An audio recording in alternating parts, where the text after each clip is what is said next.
So students we will study about sets today. तो आज हम लोग सेट्स के बारे में पढ़ेंगे। तो सबसे पहले सेट्स की डेफिनेशन, सेट्स क्या होते हैं। A set is a well defined collection of objects. इसका मतलब ये हुआ कि जो चीजें हमें सेट में लेनी है वो हमको बिल्कुल क्लियर पता होनी चाहिए, मतलब उसमें कोई डाउट, कोई एम्बिग्विटी नहीं होनी चाहिए। ठीक है ना, तभी हम उस कलेक्शन को सेट कहेंगे। तो इसको जरा हम थोड़े से एग्जाम्पल से समझेंगे। ठीक है, तो let us take one example.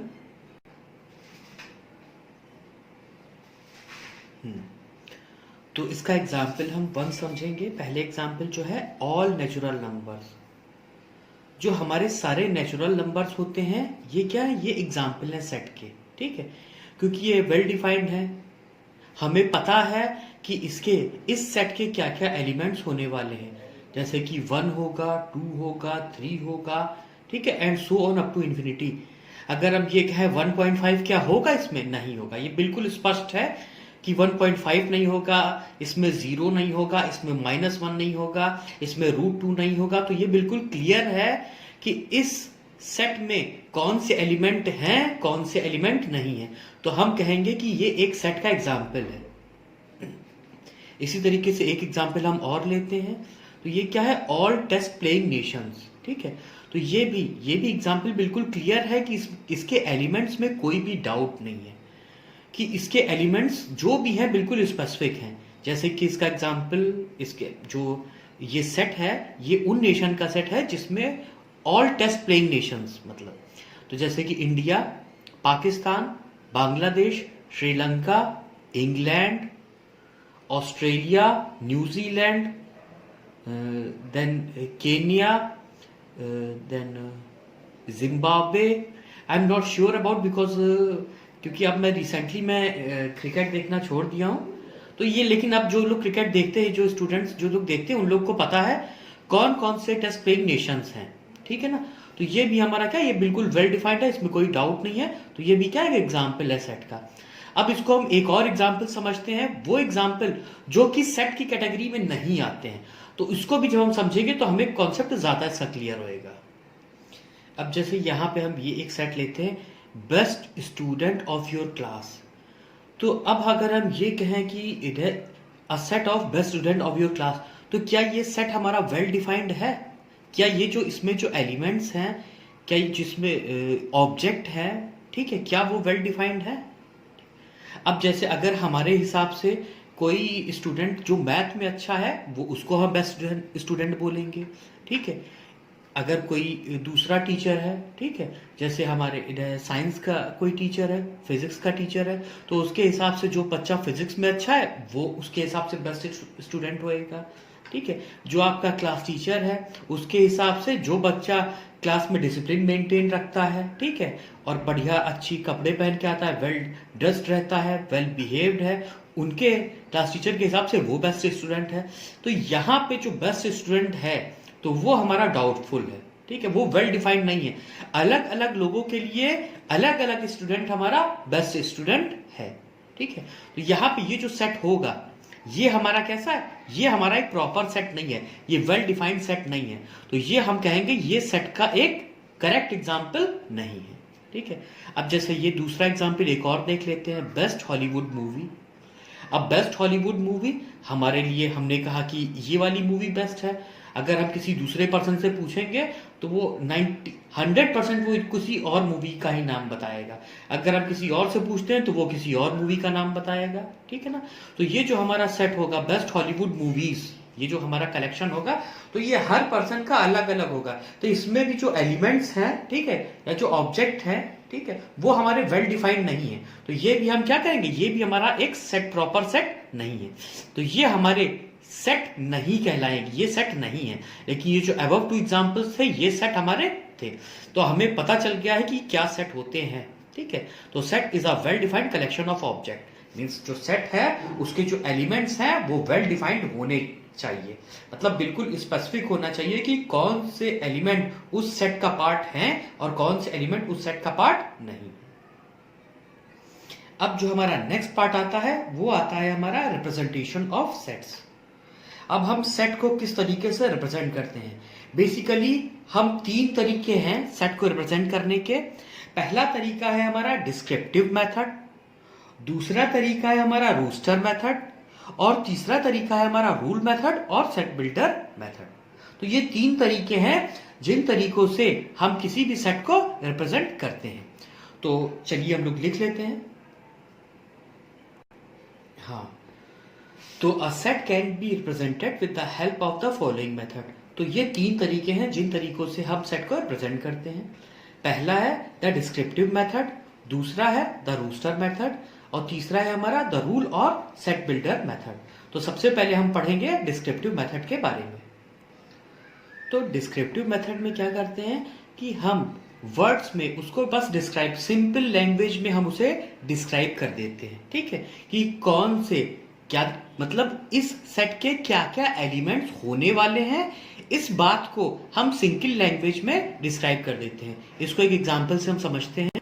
हाँ, तो इसके एग्जांपल हैं जैसे कि all letters in the English alphabet, ठीक है ना। तो ये हमारा पहला एग्जांपल है, all letters in the English alphabet. अब यहाँ पे बिल्कुल क्लियर है, ठीक है, हमने वर्ड्स से बिल्कुल स्पष्ट कर दिया है कि इस सेट के क्या क्या एलिमेंट्स होने वाले हैं, किसी को भी कोई डाउट नहीं है। दूसरा एग्जांपल हमारा क्या है, all natural numbers less than 20, ठीक है। तो अब ये जो दूसरा सेट है इसके भी एलिमेंट क्या है, बिल्कुल वेल डिफाइंड है, कितने होंगे, कौन कौन से होंगे, कौन कौन नहीं होंगे, बिल्कुल वेल डिफाइंड है, ठीक है। तो ये हमने ये जो दो सेट लिखे हैं, तो ये जो हमारा वे ऑफ राइटिंग है, ये जो हमारा मेथड जो हमने यूज किया है, इस मेथड को हम बोलते हैं डिस्क्रिप्टिव मेथड। कि मतलब हम वर्ड्स में उसी को डिस्क्राइब कर देते हैं जो हमारे सेट में एलिमेंट्स होने वाले हैं। अब हम अपने सेकेंड मेथड पे पहुंचते हैं, दैट इज रोस्टर मेथड। तो जो नेक्स्ट मेथड है हमारा वो है इन रोस्टर मेथड, ठीक है। तो in this method the elements of the set are separated by commas and listed within the braces, ठीक है। तो इसमें क्या करते हैं, जो एलिमेंट्स हैं हम उसको इंडिविजुअली ब्रेसेस के अंदर हम इंडिविजुअली उसको लिख देते हैं। जैसे कि हम एग्जाम्पल हम देखते हैं यहाँ पे कैसे है, A comma B comma C comma D up to X Y Z. तो हम ये जो जितने भी हमारे एलिमेंट्स होंगे ये हम इंडिविजुअली इसको हम लिख देंगे ब्रेसेस के अंदर विद कॉमा, ठीक है। जैसा कि हमने यही एग्जाम्पल लिया था डिस्क्रिप्टिव मेथड में भी, हमने यही एग्जाम्पल लिया था। तो उसमें हमने कैसे लिखा था, all letters in the English alphabet. अब इसी को अगर हम, जैसे ये जो एग्जाम्पल हमने लिया था all letters in the English alphabet, अगर इसी एग्जाम्पल को अगर हम रोस्टर मेथड से लिखना चाहें तो हम कैसे लिखेंगे, इस तरीके से ए बी सी डी, ठीक है, x comma y comma z, और ये ब्रेसेस के अंदर ये, इसको हम करली ब्रैकेट में नहीं, रेक्टेंगुलर ब्रैकेट में नहीं लिखते हैं, बल्कि ये ब्रेसेस के अंदर ही से रिप्रेजेंट किया जाता है, ठीक है। और ये जो हमारे ये लिखे हुए हैं कॉमा के साथ, इनको हम कहते हैं एलिमेंट्स। तो ये जो हमारा सेट है इसके ये इंडिविजुअल एलिमेंट्स है, सॉरी, ये इंडिविजुअल इसके एलिमेंट्स है। ऐसे ही जो हमारा दूसरा एग्जाम्पल था डिस्क्रिप्टिव मेथड में, all natural numbers less than 20, ठीक है। तो अगर इसको हम रोस्टर मेथड से अगर हम रिप्रेजेंट करना चाहें तो कैसे रिप्रेजेंट करेंगे, 1 2 3 4 and so on up to 19। तो ये हमने वही एग्जाम्पल लिया है, बस इसको हमने रिप्रेजेंट अब कैसे किया है, रोस्टर मेथड से किया है, with in braces and with comma between the two elements. दो एलिमेंट्स के बीच में कॉमा पुट कर देंगे और ब्रेसेस के अंदर इसको लिख देंगे। तो इस तरीके से हम रोस्टर मेथड से इसको रिप्रेजेंट करते हैं। तो जो नेक्स्ट मेथड है हमारा द रूल और सेट बिल्डर मेथड, ठीक है। In this method, the set is described by stating a property which an element must satisfy if it belongs to the set. तो इस प्रॉपर्टी में, इस मेथड में सेट की एक ऐसी प्रॉपर्टी लिखी जाती है जो सेट के अंदर वाले एलिमेंट्स के लिए ट्रू हो और जो बाहर एलिमेंट्स हैं उनके लिए वो फॉल्स हो, ठीक है।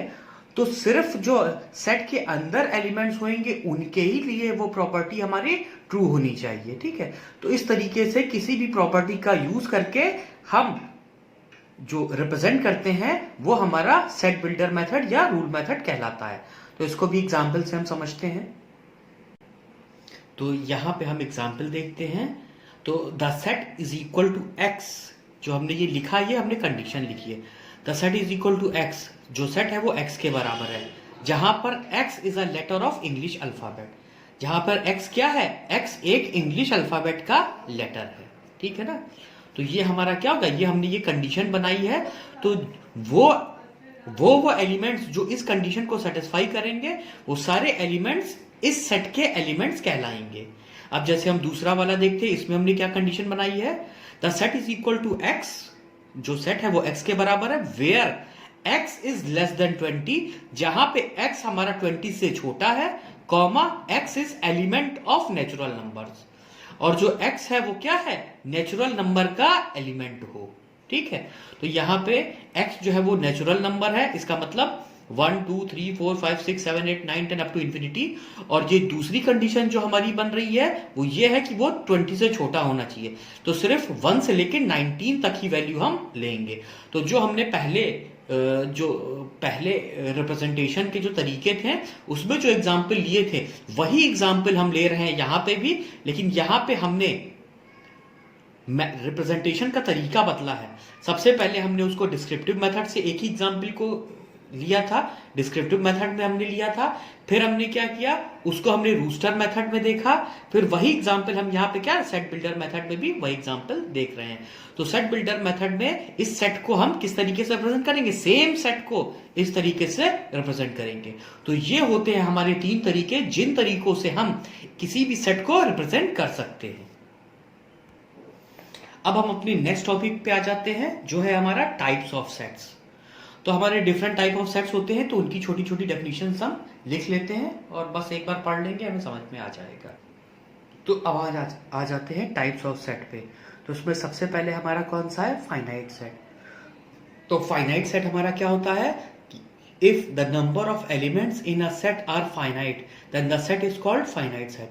अगर उसमें एक सेट है, उसमें नंबर ऑफ एलिमेंट्स फाइनाइट हो, 3 4, मतलब जिनको हम काउंट कर सकते हैं, ठीक है, तो ऐसे सेट को हम क्या बोलेंगे, फाइनाइट सेट बोलेंगे। अब जैसे ये एग्जांपल लिया है, इस सेट में कितने एलिमेंट्स हैं, 1 2 3, तो ये 3 क्या है, फाइनाइट सेट है हमारे, इसमें नंबर ऑफ एलिमेंट्स इसमें कितने फाइनाइट हैं, तो ये सेट क्या कहलाएगा, ये फाइनाइट सेट कहलाएगा, ठीक है। नेक्स्ट है हमारा कौन सा, इनफाइनाइट सेट। अब अगर नंबर ऑफ एलिमेंट किसी सेट में इनफाइनाइट हो जाए, जैसे कि अ सेट ऑफ नेचुरल नंबर्स, अब नेचुरल नंबर्स में, नेचुरल नंबर के सेट में कितने होंगे, इनफाइनाइट एलिमेंट्स होंगे। ये तो 1 से स्टार्ट होता है और अप टू इन्फिनिटी जाता है, ठीक है। तो इस तरीके के सेट को हम क्या बोलेंगे, इनफाइनाइट सेट बोलेंगे, क्योंकि इसमें नंबर ऑफ एलिमेंट्स कितने हैं, इनफाइनाइट है। फिर हमारा आ जाता है सिंगलटन सेट, ठीक है। तो a set containing only 1 element, ठीक है। तो ऐसा सेट जिसमें सिर्फ और सिर्फ एक एलिमेंट हो, ऐसे सेट को हम सिंगलटन सेट बोलते हैं। जैसे कि x इज इक्वल टू 7, तो इसमें सिर्फ एक एलिमेंट है, तो ये हमारा सिंगलटन सेट कहलाएगा। फिर हम आ जाते हैं नेक्स्ट, जो हमारे होते हैं सेट, वो आता है हमारा एम्प्टी सेट। तो एम्प्टी सेट क्या होता है कि एक सेट जिसमें कोई भी एलिमेंट ना हो, जो एम्प्टी हो, ठीक है, जिसके अंदर कोई भी एलिमेंट ना हो, जिसका कोई मेंबर ना हो, ठीक है। तो ऐसे सेट को हम क्या बोलते हैं, एम्प्टी सेट बोलते हैं। और इसका दूसरा नाम है नल सेट, इसे हम नल सेट भी बोलते हैं। इसका एग्जांपल है अ set of triangles with 4 sides. तो ऐसे ट्रायंगल का सेट जिसमें 4 साइडें होती हैं। तो बताइए 4 साइडों वाला कौन सा ट्रायंगल होता है, एक भी नहीं। तो इस सेट में कितने एलिमेंट्स होंगे, 0 एलिमेंट होंगे। और इसको हम रिप्रेजेंट कैसे करते हैं, इस तरीके से रिप्रेजेंट करते हैं, ठीक है। ये हम यहाँ पे 5 बना देते हैं। तो इसको हम 5 सेट भी बोलते हैं, एम्प्टी सेट भी बोलते हैं और नल सेट भी बोलते हैं। हाँ, तो जो नेक्स्ट डेफिनेशन है वो हमारी है इक्वल सेट्स। तो इक्वल सेट्स क्या होते हैं, ठीक है। 2 sets are said to be equal, 2 set equal होंगे if they contain exactly the same elements. अगर दोनों में एग्जैक्टली सेम एलिमेंट्स हैं, तब वो सेट हमारे क्या कहलाते हैं, इक्वल सेट कहलाते हैं। जैसे कि सेट ए है, इसका एलिमेंट क्या है, capital P capital Q capital R, ये एलिमेंट है। सेट B है, इसमें एलिमेंट क्या है, capital P capital R capital Q, ठीक है।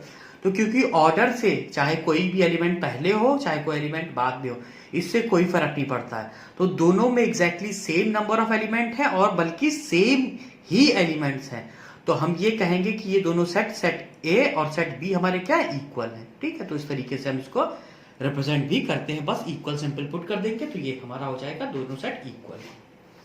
फिर नेक्स्ट डेफिनेशन जो हमारी आती है वो आती है हमारी इक्विवेलेंट सेट।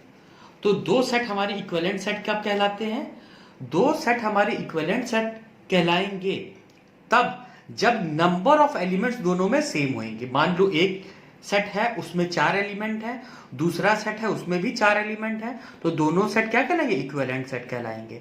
अब एक सेट है जिसमें 4 एलिमेंट है, दूसरे में 5 एलिमेंट है, तब ये दोनों सेट इक्विवेलेंट सेट नहीं कहलाएंगे। अब जैसे देखो ये एग्जांपल मैंने लिया है, यहाँ पे सेट ए है, इसके एलिमेंट है capital P, capital Q, capital R, 3 element है, और यहाँ पे डी है, इसके एलिमेंट है स्मॉल एम, स्मॉल एन और स्मॉल ओ।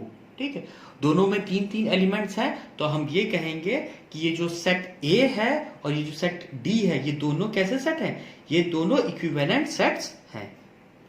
तो we will write here set A and set D are equivalent sets, full stop. Now we will write the definition of cardinal number. तो जो next है हमारा वो है cardinal number. तो the number of distinct element in a finite set is called the cardinal number of the set and is denoted by symbol n, bracket में जो भी सेट हो, जो सेट है उसका नंबर। जैसे A सेट लिया है तो A यहाँ पे लिखेगा, कोई B सेट है तो यहाँ B लिखा जाएगा, where A is the given set. ठीक है ना। तो कार्डिनल नंबर क्या होता है, किसी भी सेट में जितने एलिमेंट्स होंगे, जितने डिस्टिंक्ट एलिमेंट होंगे, वही उसका कार्डिनल नंबर कहलाएगा।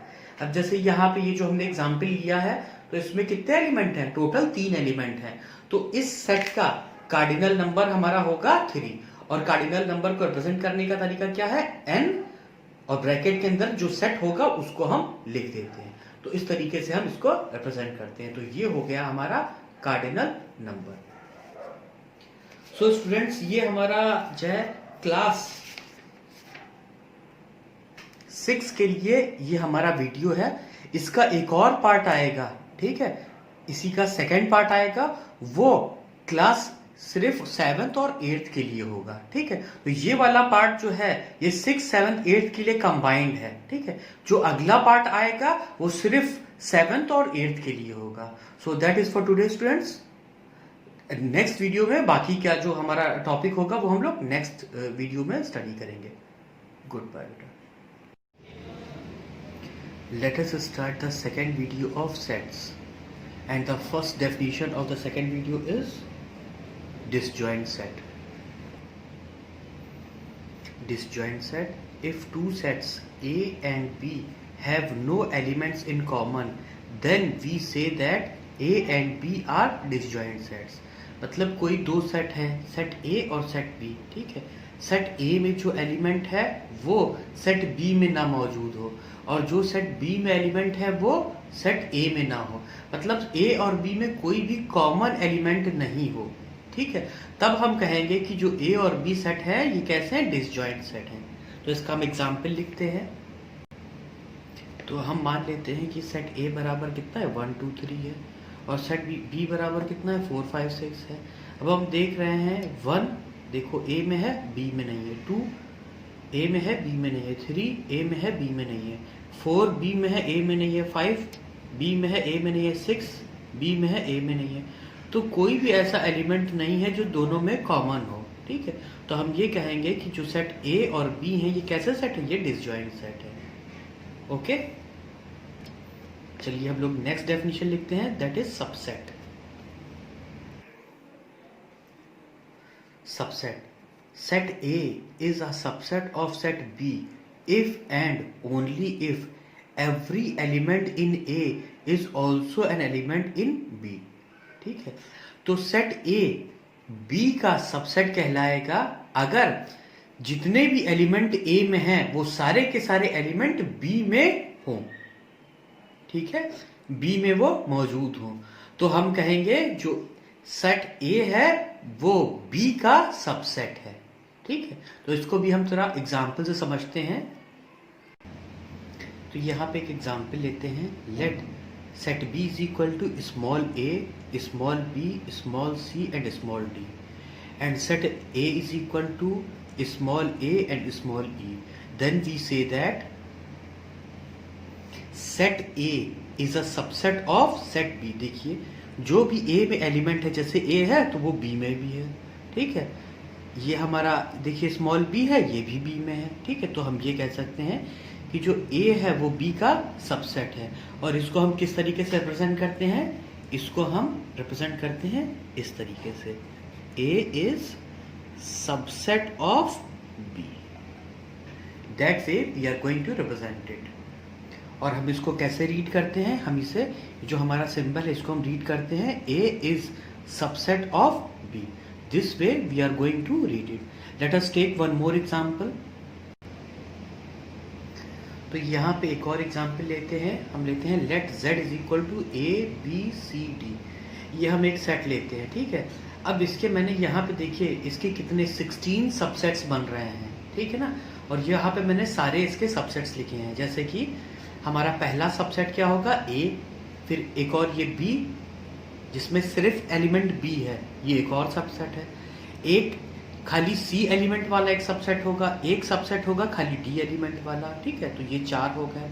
फिर ab, ac, ad, bc, bd और cd, ठीक है। तो ये दो एलिमेंट वाले कितने होंगे? 1 2 3 4 5 6 सबसेट होंगे जिसमें दो एलिमेंट होंगे। फिर 3 एलिमेंट वाले कितने होंगे? A B C, A B D, A C D, B C D. तो ये 4 सबसेट होंगे जिसमें 3 एलिमेंट होंगे। फिर एक सबसेट ऐसा होगा जिसमें सेम नंबर ऑफ एलिमेंट्स होंगे, जैसे ए बी सी डी। तो ए बी सी डी क्या, देखो ये भी तो इस डेफिनेशन को सेटिस्फाई कर रहा है कि जितने भी इस सेट में जितने भी एलिमेंट्स हैं वो सारे Z में मौजूद हैं। तो हम ये कहें कि ये वाला भी इसका सबसेट है, ठीक है, क्योंकि ये डेफिनेशन को सेटिस्फाई कर रहा है। अब हम देखेंगे 16 वाला। अब ये जो एक और सेट जो होता है ये हमारा 5 मतलब नल सेट है, ठीक है। तो नल सेट भी इसी का सबसेट होगा, ठीक है। तो इस तरीके से यहाँ पे हम देख सकते हैं इसके 16 सबसेट्स। अगर इसके 4 एलिमेंट हैं तो इसके 16 पॉसिबल सबसेट्स होंगे। तो सिर्फ यही इसके पॉसिबल सबसेट्स हैं। तो इस एग्जाम्पल से हम बहुत कुछ समझ सकते हैं कि क्या क्या सबसेट हमारे हो सकते हैं। तो यहाँ पे एक फॉर्मूला भी बनता है कि अगर किसी भी सेट में नंबर ऑफ एलिमेंट्स अगर n है तो उसमें टोटल नंबर ऑफ सबसेट्स जो होंगे वो 2 की पावर n होंगे। तो इसको हम लोग लिख भी लेते हैं। तो अगर किसी सेट में n नंबर ऑफ एलिमेंट्स हैं, ठीक है, तो उसके कितने सबसेट्स होंगे? 2 की पावर n सबसेट्स होंगे। इसी को यहाँ पे हम पीछे से भी देखते हैं। अब देखिए यहाँ के ऊपर इस सेट में कितने एलिमेंट्स थे? 4 एलिमेंट्स थे, ठीक है। तो इसके सबसेट कितने होने चाहिए? 2 की पावर 4। 2 की पावर होता है हमारा 16। और यहाँ पे देखिए 16 सबसेट्स हमारे निकल के आए, ठीक है ना। तो चलिए हम लोग अपनी नेक्स्ट डेफिनेशन पे आते हैं, दैट इज यूनिवर्सल सेट। तो हमारी यूनिवर्सल सेट क्या होता है? Universal set is the set containing all elements and of which all other sets are subsets. तो ये हमारी डेफिनेशन होती है यूनिवर्सल सेट की। और इसको हम बेहतर तरीके से एग्जाम्पल से समझते हैं। तो let us take one example. तो अब देख लीजिए, मान लेते हैं U is equal to U is a set of all natural numbers. तो ये एक सेट है ऑल नेचुरल नंबर्स का। अब हम यहाँ पे एक सेट लेते हैं A इज इक्वल टू 1 2 3 4 5 6 7 8 9 10। तो एक सेट है, उसके ये एलिमेंट्स हैं। एक सेट हमारा B है, इसके एलिमेंट्स क्या है? 5 10 15 20 25। और एक सेट C है, इसके एलिमेंट्स क्या है? 1 2 3, ठीक है। तो ये जो A है इसके सारे एलिमेंट्स इस यूनिवर्सल सेट में मौजूद हैं, ठीक है। इसी तरीके से हम B देखते हैं, B के सारे एलिमेंट्स इस सेट में यूनिवर्सल सेट में मौजूद हैं। और ये C के जितने भी एलिमेंट हैं वो सारे के सारे यूनिवर्सल सेट में मौजूद हैं। तो हम ये कहेंगे कि ये जो हमारा ये सेट U है ये A, B और C के लिए एक यूनिवर्सल सेट है। Let us take one more example. हम मान लेते हैं कि U सेट जो है वो A, E, I, O, U के बराबर है, ठीक है। और सेट जो A है वो O और U, उसके एलिमेंट क्या है? O और U है। और जो सेट बी है वो क्या है, ई और आई इसके एलिमेंट है। अब हम देखेंगे कि ये जो जितने भी एलिमेंट हमारे ए के हैं वो यू सेट में हैं, जितने भी एलिमेंट बी के हैं वो यू सेट में हैं। तो हम ये कह सकते हैं कि ए यू का सबसेट है, बी यू का सबसेट है, या फिर यू जो है वो ए और बी का यूनिवर्सल सेट है। Now the next definition is complement of a set. तो जो नेक्स्ट टॉपिक है वो हमारा क्या है, कॉम्प्लीमेंट ऑफ अ सेट। तो कॉम्प्लीमेंट ऑफ अ सेट क्या होता है, if A is a subset of universal set U, ठीक है, ए क्या है, एक सबसेट है यूनिवर्सल सेट यू का, comma then the set of all the elements of U, ठीक है, वो सारे एलिमेंट्स यू के which do not belong to A, जो ए में नहीं है, मतलब ए वाले एलिमेंट्स को हटा के जितने सारे एलिमेंट्स यू में बचते हैं ए के एलिमेंट्स को निकाल के, is called the complement of A. तो वो सारे एलिमेंट मिलके एक सेट बनाते हैं जिसको हम बोलते हैं कॉम्प्लीमेंट ऑफ ए, ठीक है, और इसको हम डिनोट करते हैं ए डैश से, ए बार से, या फिर ए टू द पावर सी से। तो इस तरीके से हम कॉम्प्लीमेंट सेट को रिप्रेजेंट करते हैं, ठीक है। तो इसको बेहतर तरीके से समझने के लिए हम एक एग्जाम्पल समझते हैं। तो देखिए, हम मान लेते हैं यूनिवर्सल सेट है, उसके एलिमेंट्स हैं 1 2 3 4 5, और एक सेट ए है, उसके एलिमेंट कितने 1 2 3 हैं। तो अब अगर हमें ए का कॉम्प्लीमेंट निकालना है, मतलब ए बार अगर हमें निकालना है, तो हम क्या करेंगे, हम यूनिवर्सल सेट में से जो ए के जितने भी एलिमेंट हैं उनको हम हटा देंगे। उसके बाद जो एलिमेंट हमारे बचते हैं वो हमारे एलिमेंट, उनको हम साथ में लिख लेंगे, और वही एलिमेंट्स मिलके हमारे क्या कहलाते हैं, कॉम्प्लीमेंट ऑफ सेट ए। तो ये जो हमारा सेट बनता है इसी को हम बोलते हैं कॉम्प्लीमेंट ऑफ सेट ए, और इसको हम ए डैश या ए बार या A to the power C से रिप्रेजेंट करते हैं। Now let us study the union and intersection of sets. So first we study about the union. तो यूनियन क्या है, the union of two sets A and B is a set C, ठीक है। ए और B का union अगर हम करते हैं तो हमें एक सेट सी मिलता है, ठीक है, form by combining the elements of A and B, ठीक है। तो जो सेट सी होता है उसमें ए और बी के जो कंबाइंड एलिमेंट्स होंगे वो हमारे सी में होंगे, ठीक है। So it contains all elements in either of the set ए और सेट बी, ठीक है। तो ये जो हमारा सेट सी होगा ये यूनियन ऑफ सेट ए और बी, या फिर हम इसको ऐसे कह सकते हैं, सेट ए और सेट बी का यूनियन जो होगा वो सेट सी से रिप्रेजेंट किया जाएगा, और सेट सी में सारे एलिमेंट्स ए में और बी में होने वाले सारे एलिमेंट्स सी में होंगे, ठीक है। तो इसको भी हम एक एग्जाम्पल से समझते हैं। तो यहाँ पे हम एग्जाम्पल लेते हैं, let set A is equal to 1 2 3 4, ठीक है, और सेट बी लेते हैं जिसके एलिमेंट है 9 10 11। तो अगर हमें ए यूनियन बी निकालना है तो ए यूनियन बी के एलिमेंट्स होंगे 1 2 3 4 9 10 11। दोनों के जो कंबाइंड एलिमेंट्स होंगे वो हमारे एलिमेंट्स होंगे ए यूनियन बी के, ठीक है। इसको थोड़ा एक और एग्जाम्पल लेते हैं और इसको समझते हैं।